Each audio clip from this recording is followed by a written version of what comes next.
If you've been considering joining the American Homebrewers Association, now's a great time to start a membership. In the month of July, all new and renewing members can receive a free copy of Dick Cantwell and Peter Buchart's book, Wood and Beer, A Brewer's Guide, which covers the history, physiology, microbiology, and flavor contributions of wood, as well as the maintenance of wooden vessels. Join or renew at homebrewersassociation.org with offer code WOODBOOK to receive a free copy with your membership. That's WOODBOOK at homebrewersassociation.org.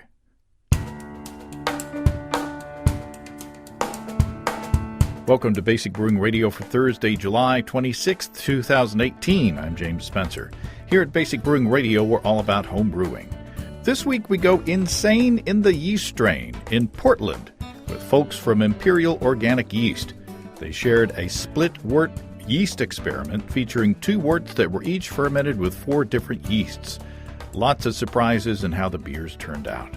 If you go to basicbrewing.com, you can find archives of our audio and video shows, our DVDs, our brewers' logbooks, and other basic brewing gear, including our tie-dye silicone pint, which is new. You can follow me on Twitter and Instagram at Basic Brewing and find our show page on Facebook.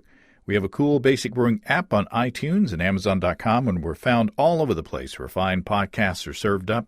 If you do us the favor of rating us on iTunes and maybe leaving a nice comment, that'll help new listeners to find us, or at least that's what they say. If you want to support us financially, check out patreon.com/basicbrewing. I'm recording this episode a few days earlier than usual because of a family trip, so if I don't mention something major, that's why.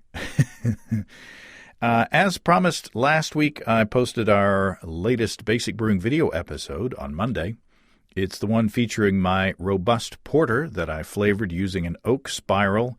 The beer turned out very well, if I do say so myself. It's big and fairly chewy with a lot of roastiness, and the oak really rounds it off well. The next round of the hop sampler is in the fermenters now. I asked Steve to pick out the hops this time that he wanted to use, and he picked Crystal, Glacier, and German Huell Melon.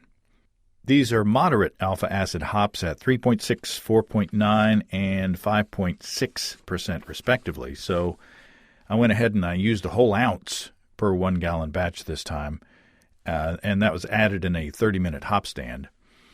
So that's twice the weight that I've been using. I'm really looking forward to tasting how these turn out. They smelled really good in the package, so I'm anticipating that these hops will be contributing to very juicy tasting beers. It's hot outside, at least where we are, and if you're looking for a way to serve cold, delicious beer to your friends, I recommend Pancho's Keg Cooler from our sponsor, Pancho's Brewing Lab. You might have seen the cooler and met Pancho at HomebrewCon in Portland. They were set up right next to the Bell's Brewery booth, which was very popular, and people were streaming right over from Bell's to look at the keg cooler. If you haven't heard me talk about it, or if you haven't seen pictures of mine on Instagram and such, Pancho's Keg Cooler is a 20-gallon cylindrical insulated cooler that's designed to accommodate a 5-gallon corny keg. It fits right in there. Pancho made these because he was not happy in dealing with jockey boxes. And I've used mine to serve homebrew to family and friends, and I love it. It doesn't take much ice to keep a keg cool. And since the keg isn't sitting out in the heat, like when you use a jockey box, your beer doesn't have to go through big temperature swings. And when you're not serving beer out of it, you can convert your Pancho's Keg Cooler into a 20-gallon mash tun, which is very cool. And right now, the deluxe Pancho's Keg Cooler comes with C.M. Becker's mini regulator and adapters to fit 16-gram, 74-gram paintball and regular CO2 tanks.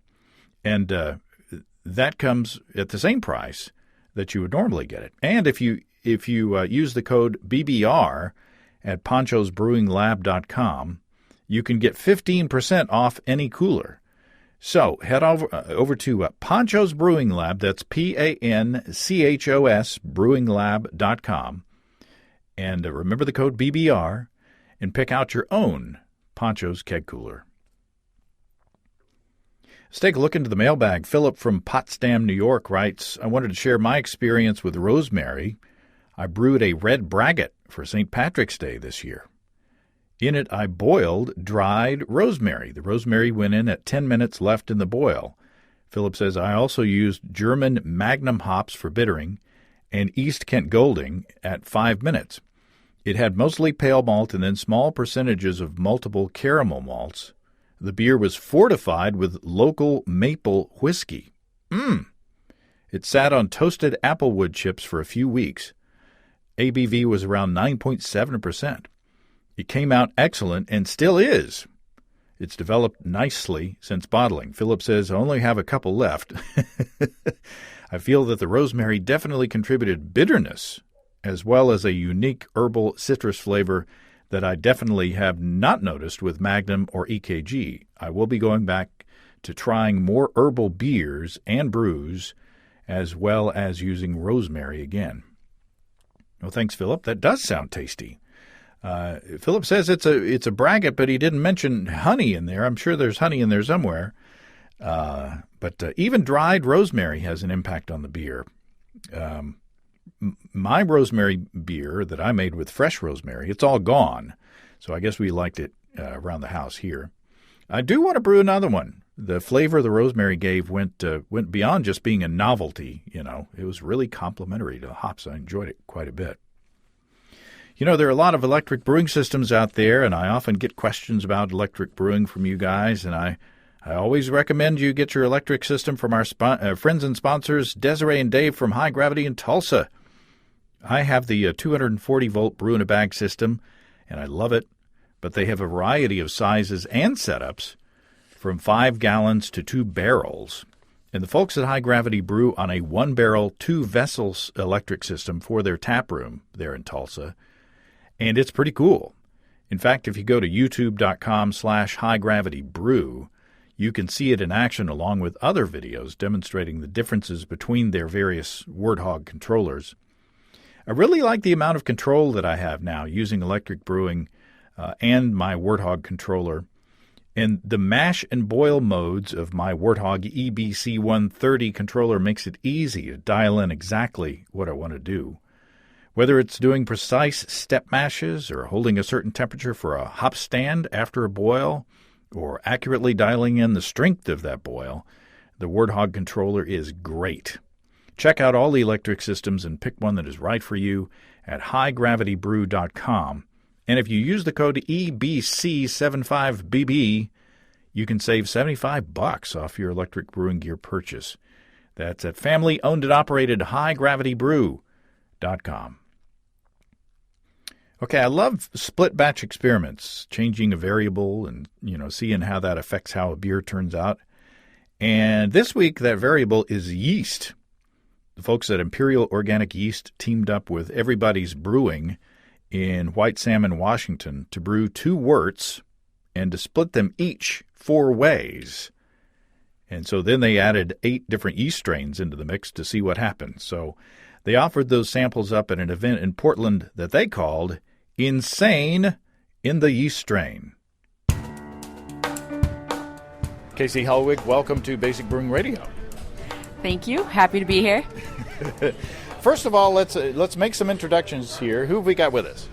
We have Jess Caudell of Imperial Yeast.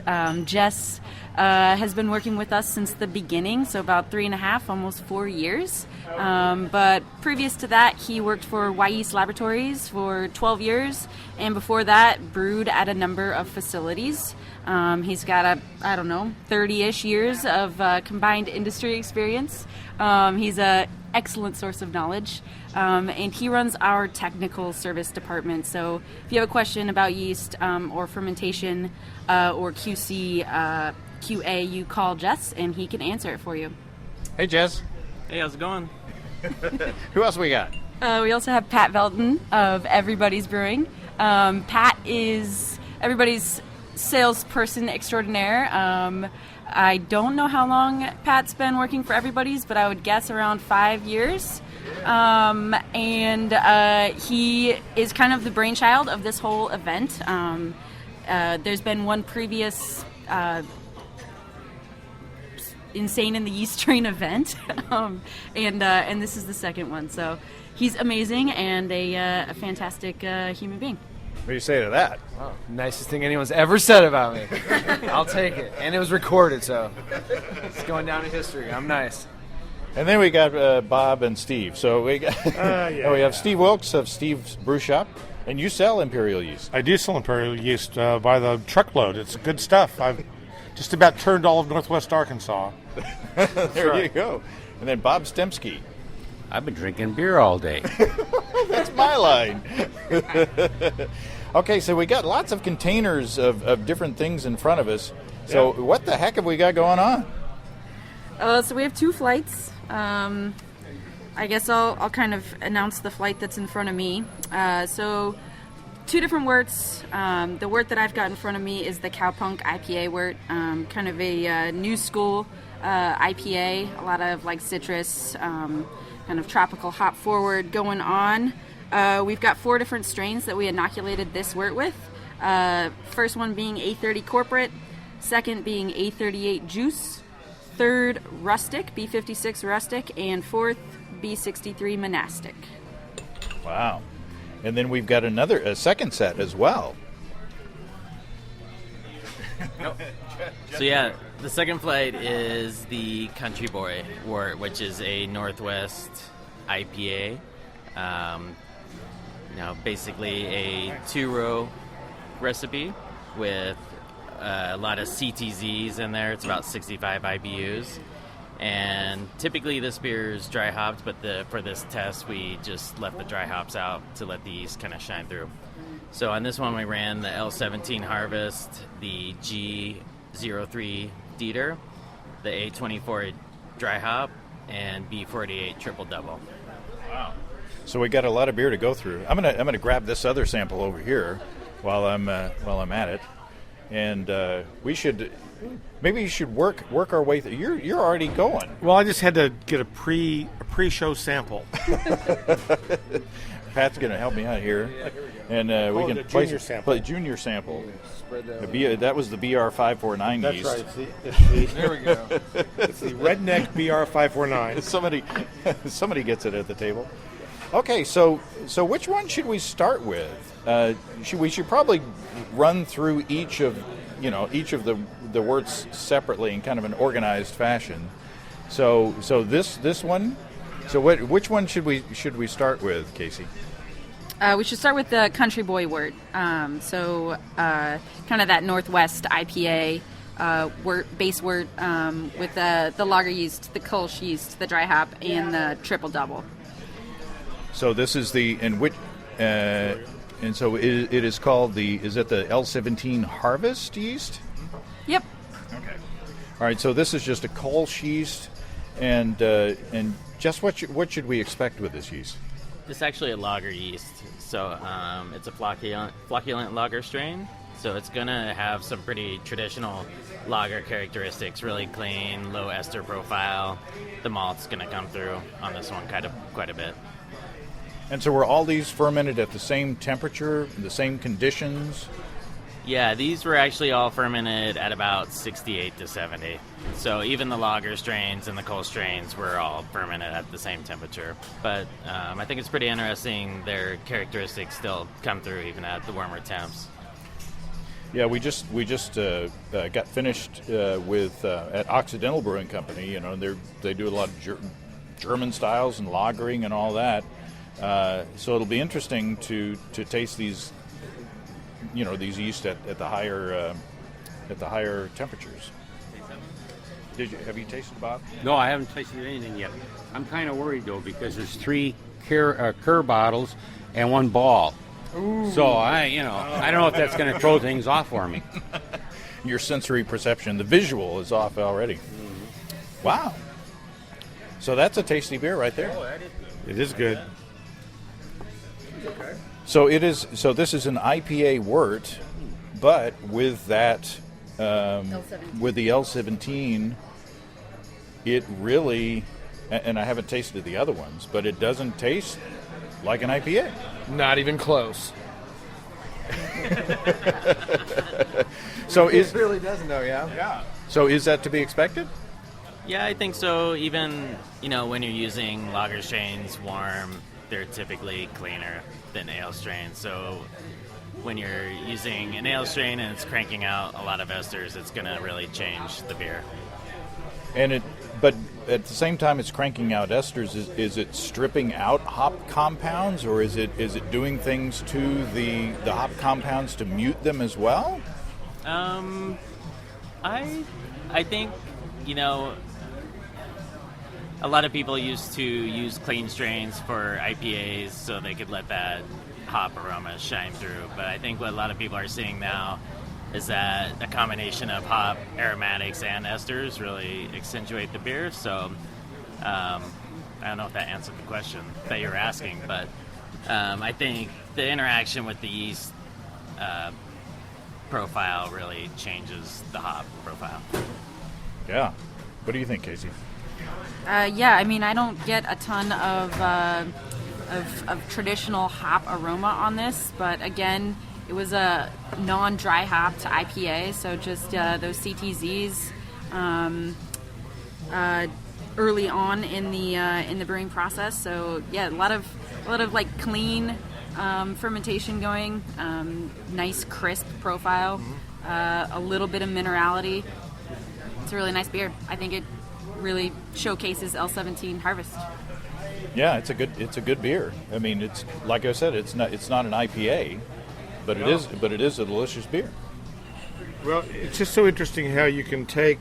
So we're talking about yeast today, and how you can use a lager yeast at ale temperature, and you can just come up with these great beers. One of the things that I find at my shop are that folks are afraid to try.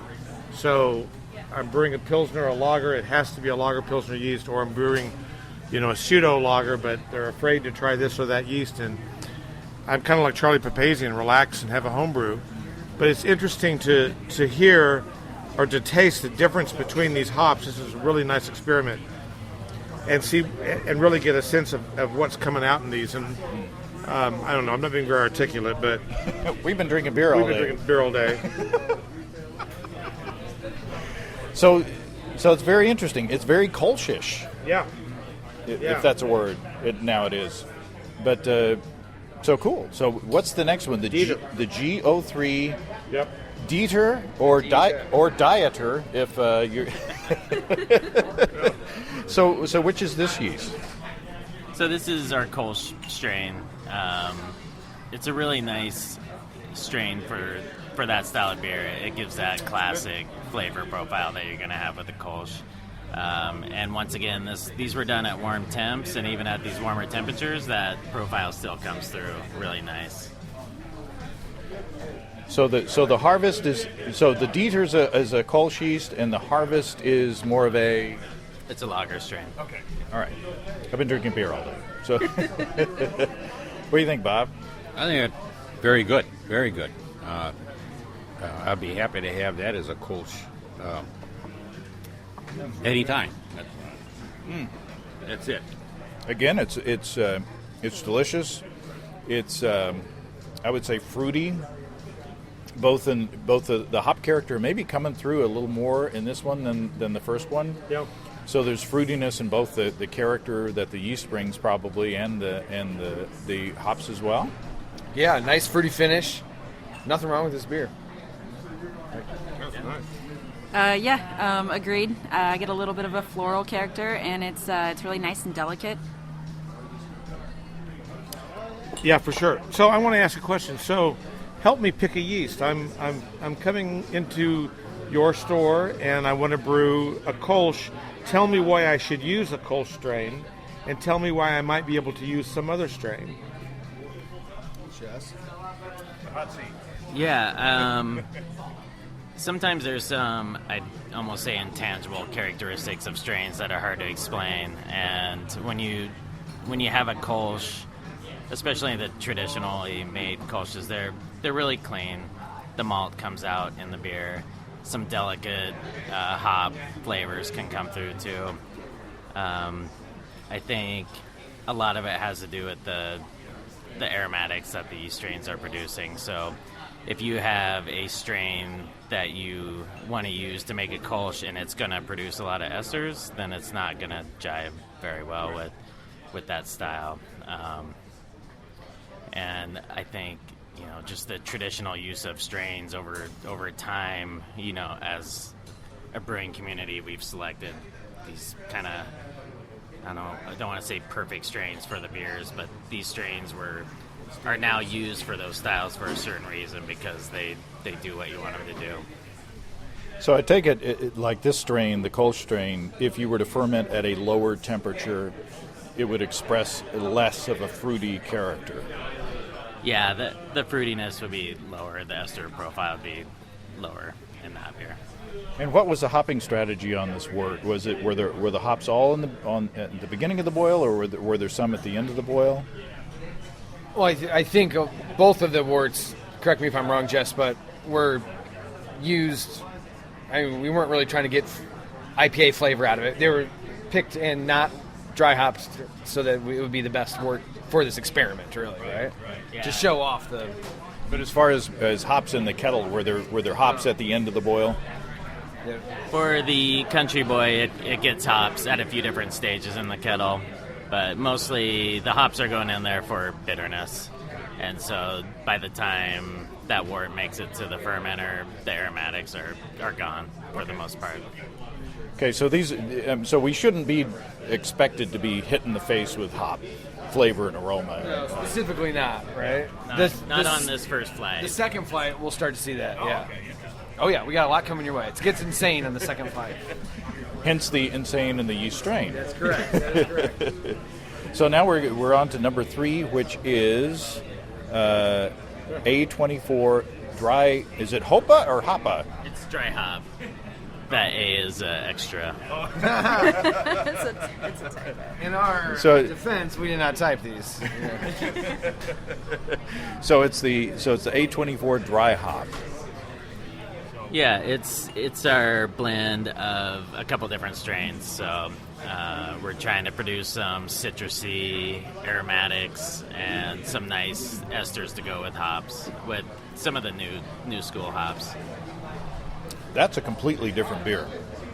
I'm going to go first, and I'm going to say that I was hit with hop aroma when I put the glass up to my nose and tasting it. Boy, the citrus character of that hop really punches through.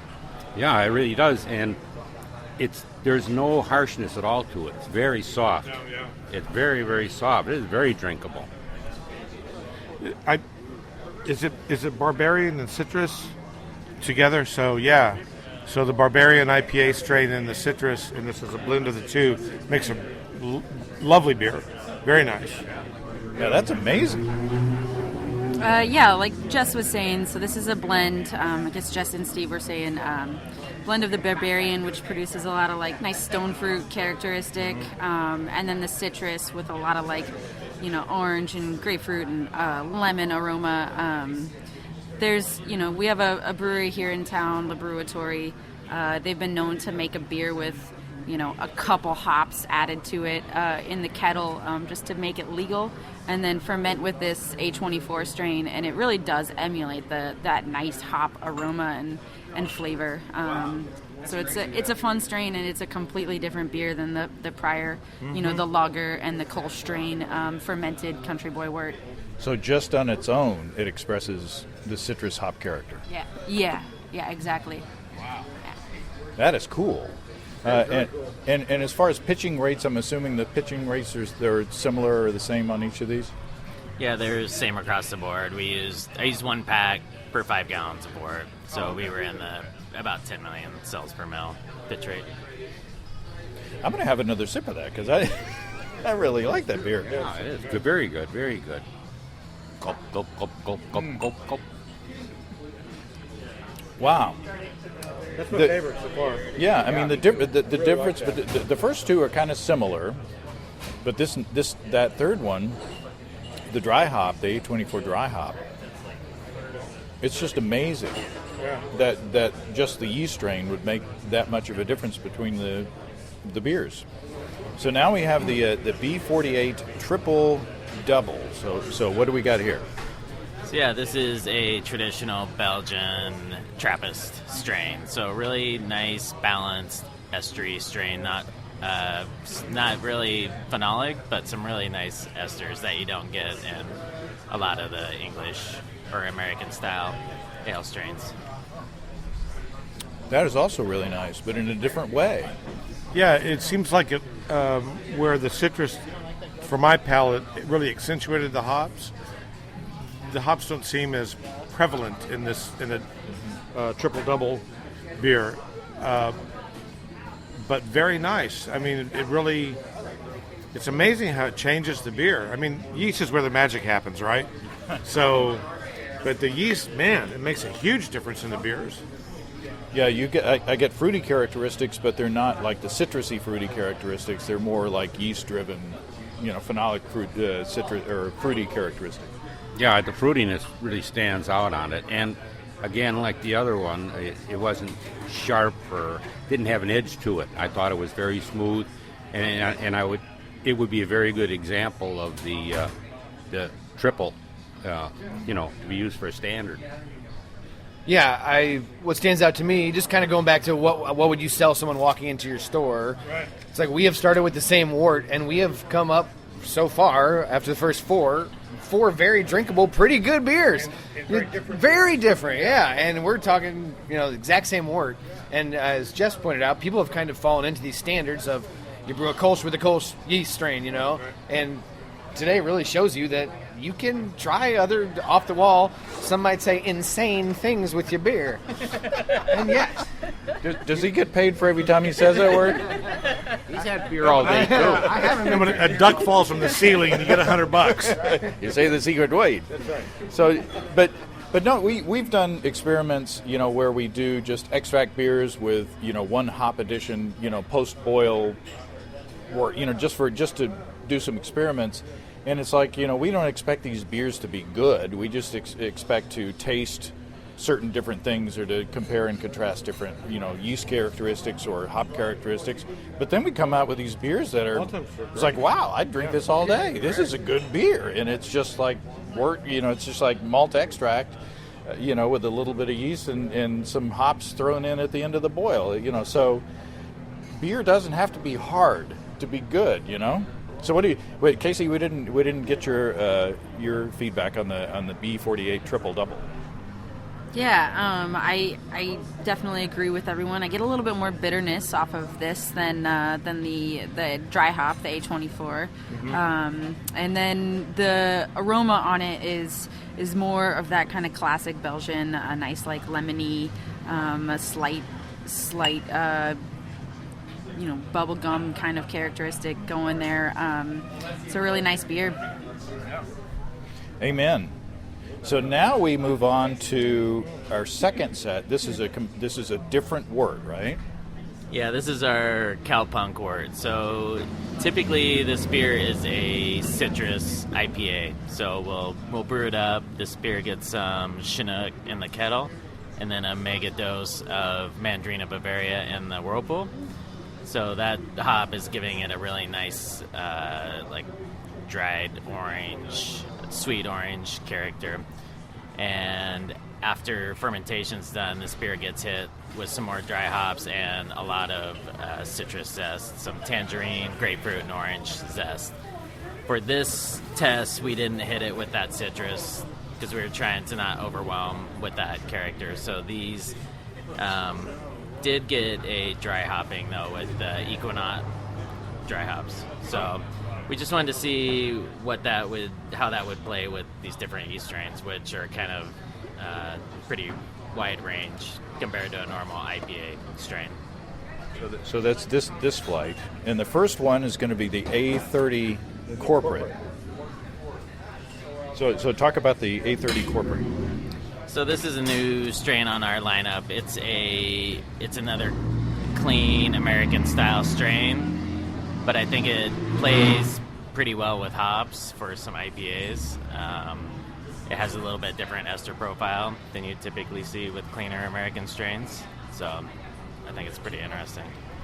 Well, this is nice and crisp, and the hop character really jumps out in this one. The A30 Corporate is good for brute IPAs. Are you guys seeing any of those? And your neck of the woods. Well, we haven't seen them, but actually, Apple Blossom had. I didn't get one. I didn't get to try it, but yeah, we've talked about it on the show before. These are the champagne-y, really clean, but yet hoppy, dry. Yeah, Effervescent. Yeah, and they're, I mean, at everybody's. We were one of the first couple breweries in the Northwest to put one out, and now I flipped through the local brew blog, and everybody and their grandma is going to brew one in the next couple weeks. It seems like all my buddies at different breweries, it's kind of the new thing, if you will. The opposite of the haze craze. Yeah. the pendulum swings. Pendulum swings. It always does, right? Talk about swingers, Bob. What do you think about the A30 Corporate? Tastes good. I've had a lot of beer today. No, it tastes good. It's a good example of the style. You know, I really can't think of anything clever to say about it. It just satisfies. I'll be very happy with it. So talk to me about the difference between the A30 Corporate and, say, Flagship. What's the difference between those two yeasts? Honestly, I don't think they're huge differences, but I think some of the esters that the A30 is putting out is a little bit higher than the A07 would do. Okay. Yeah, agreed with Jess. But a really good example is the beer we're sipping on right now in front of us. The Yukonaut hop is, I think, being really accentuated by that A30. You get this really nice, like, melony characteristic going on that I think, you know, drinking this beer and thinking about it fermented with Flagship, A07 Flagship, for example, I don't think that the Flagship would really push that nice hop character that we're experiencing here. So I think, for the most part, they're both clean. They're both excellent, clean American IPA strains, but if you really want your hops to shine, that A30 is a good choice. Awesome. And next on the list is the A38 Juice, which I've used. Yes. Doing hazy, my version of hazy, juicy IPAs. So the A38 Juice, Jess. Yeah, so this is, I guess, I don't know if you can say classic yet, but classic hazy IPA strain that cranks out some really nice fruit aromatics that work with all these hops that we're using. The melon profile is coming out even more in this sample than the first one. Yeah, it's very melony and chewy.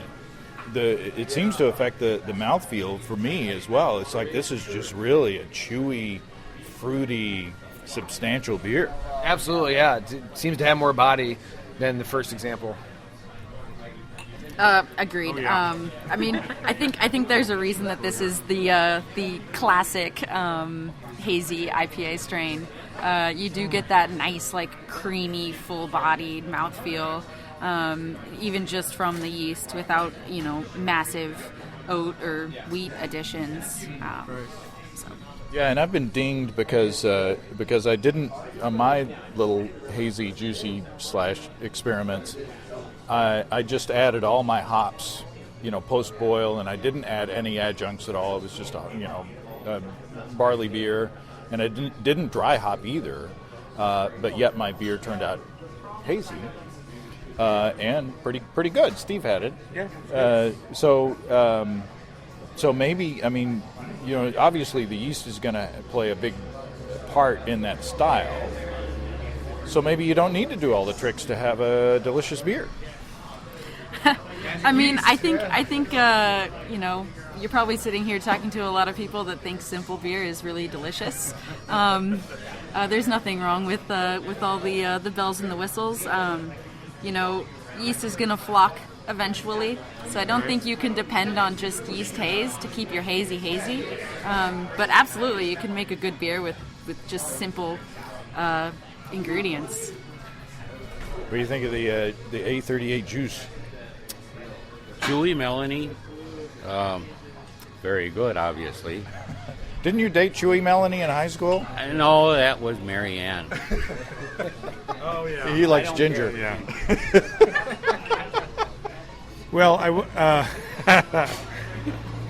so we've brewed at our house. My son's brewed with juice a few times.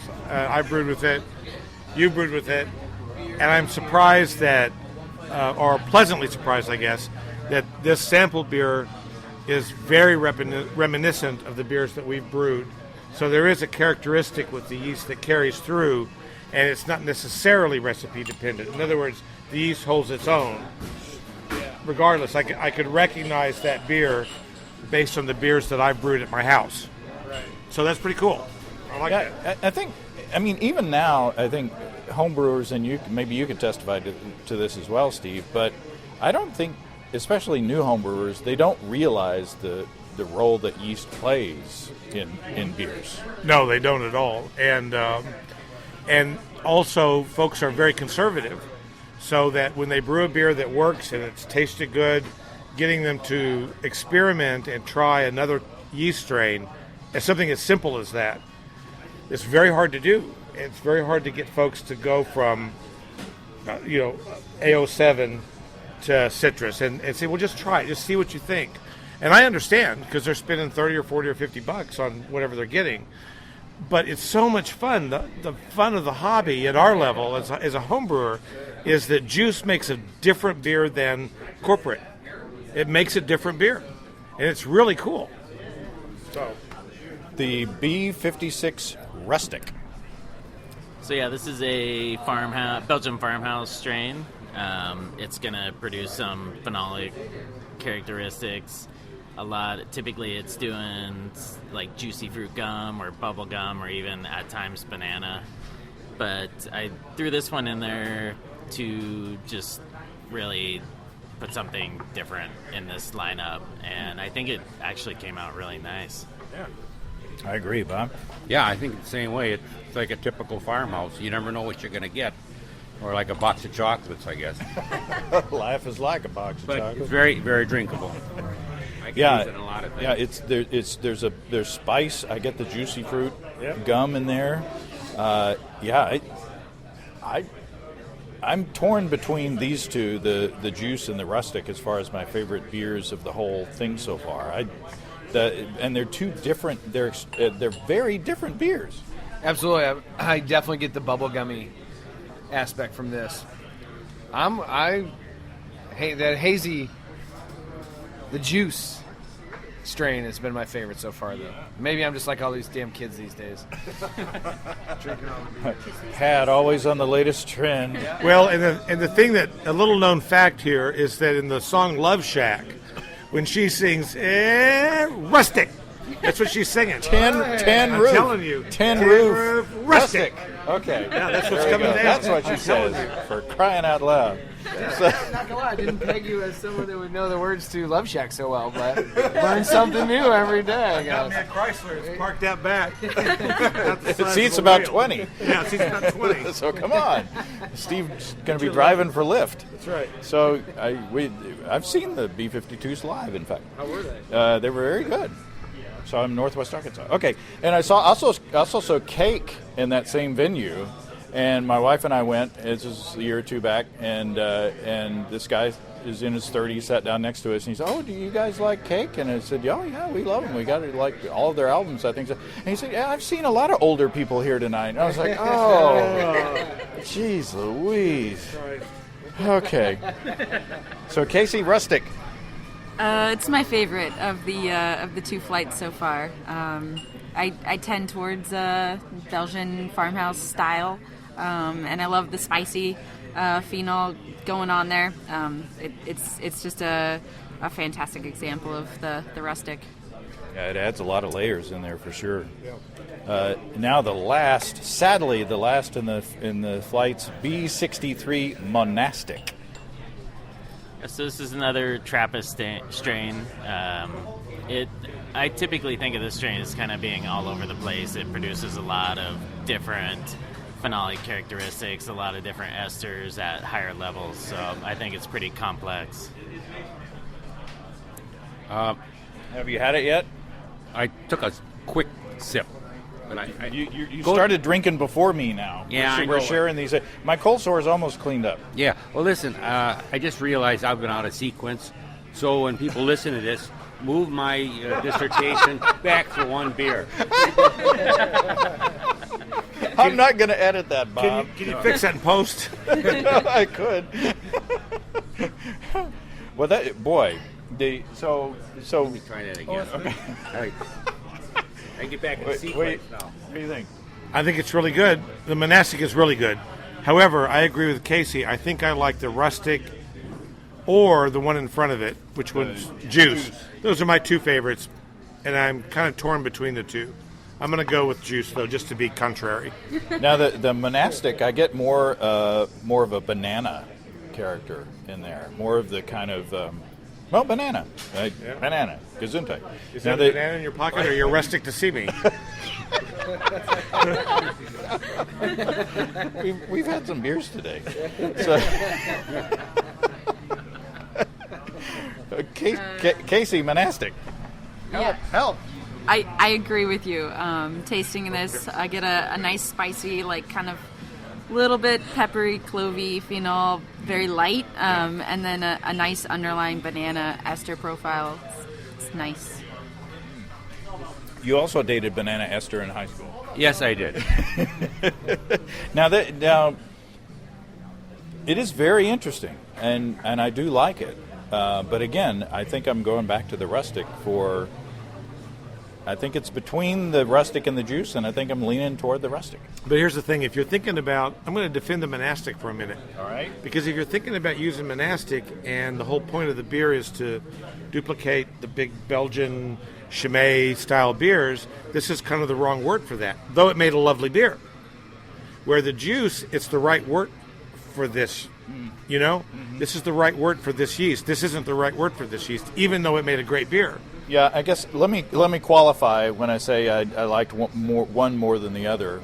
With this wort, with these yeasts, I like the combination of, these yeasts, particular yeast with this wort. Now, if you were to get a Belgian triple wort and set it down in front of us, and then apply these same yeasts to it, my opinion would probably change, because it's a different application, it's a different style, and then that's that again is your job as a homebrew shop owner, is to guide people into the proper yeast for the proper beer. Don't point that at me. It might go off. So Casey, what do you think of the monastic? Or no, you've already said what you think. I've had some beer today, but no, it is important to pick the proper yeast for the proper beer. Yeah, I think that goes back to kind of what Jess was saying at the beginning, kind of explaining the two different worts. The way that the hops interact with the yeast ester profile is really important to think about. This is a really fun experiment, and I think we live in America, and IPAs are kind of king here, and so I'm not surprised that juice is kind of winning the table favorite, but you bring up a valid point. The right wort for the right yeast is important to think about, but I think all of these beers, if you set them down in a lineup at a bar, nobody would be complaining. No. Yeah, they're all good beers. There are no bad beers here. It really is incredible. That's why this event was started. It's insane, right? Like she said, 8 different beers. You could set any one of these in front of me. If I ordered it, I would not send it back or think it had any off flavors. And yeah, I guess brewing beer is easier than I thought. All I do is sell it, You pulled the curtain back. Don't do that. Pay no attention to the man behind the curtain. Well, this has been a lot of fun. Did it live up to your expectations? Do they taste as unique as advertised, or would you expect them to be more similar? Or Well, Pat, I've been around a while, and no, we've done experiments with different yeast strains in the same wort, doing split batches, and it does make a radical difference.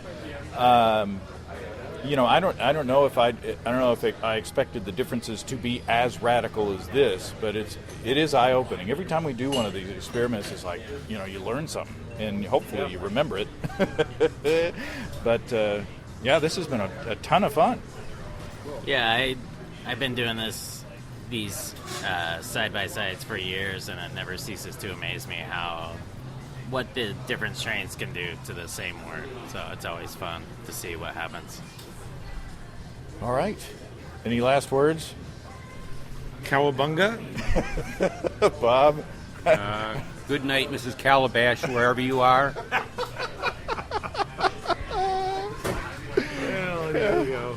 Casey, are you any regrets for inviting us to this event? You guys are great. Thank you for coming, and I'd like to just, people always talk about hops and hops are the sexy thing in brewing, but this experiment shows yeast can be just as cool, perhaps even insane. Lead in. In Pat's face a little. And of course, you can find all of the fine Imperial products at stevesbrewshop.com. Paid sponsorship by Steve's Brew Shop. All right. Thanks, everybody. Yeah, thank you. Thank you. Thank you. I could have gone for a little less Bob, but other than that, That's what the last guy said. Happens a lot. Well, thanks again to Casey and to Jess and Pat and to Steve and Bob, of course. That was a lot of fun. Eventually, the Imperial bottle shop where we were filled up, and there was like a line around the block to taste those beers. Very tasty stuff. And also, while we were there, Steve and I saw the Razorbacks lose a baseball game. So it was lucky there was a lot of beer there. Lots more stuff coming down the pipeline from our trip to Portland and to HomebrewCon. Stay tuned for all that.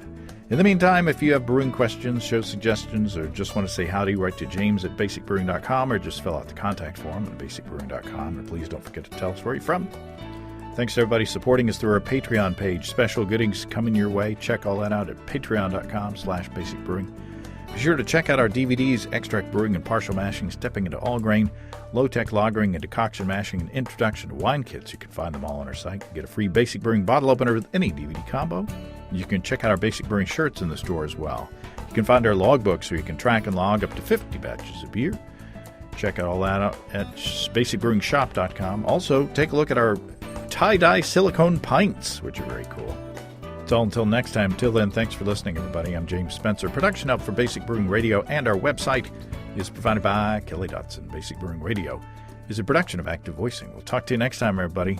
So long.